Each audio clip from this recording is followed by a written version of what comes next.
Hi, I'm Coach Marty Martin. We're here at the Karate Training Centers and we're studying sport karate. And I'm teaching you concepts and things that'll make you a better fighter. Let's get started. We've talked about the critical distance line. I'm going to change the angle just a little bit so you can see.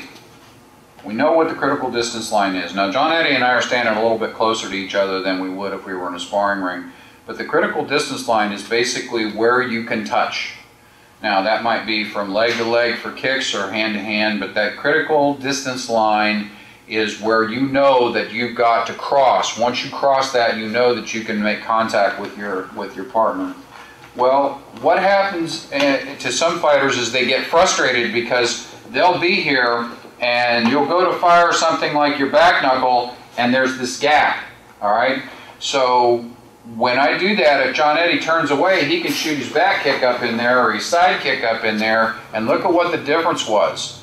My first time I was able to touch his helmet, but I didn't shift my body.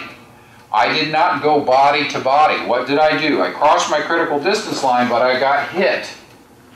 So even though you can be utilizing the critical distance line as the thing that you gauge when you're going to be able to make contact with your opponent, you still have to cross the critical distance line. You still have to go body to body. So let's look at how we correct that error.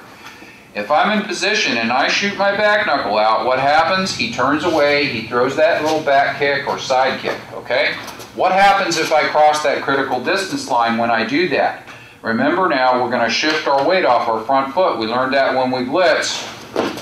All right, he didn't have that distance between the two of us and he wasn't able to get that kick off. I want you to try and kick. I want you to try and turn that body. All right, from here, go. I'm over the top of that and I'm inside of his critical distance line. The key word, inside.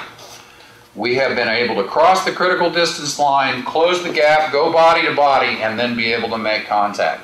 That's very, very important, especially if you're a beginner or intermediate fighter and you find yourself getting caught with these back kicks or simple spin back kicks. Got to watch that.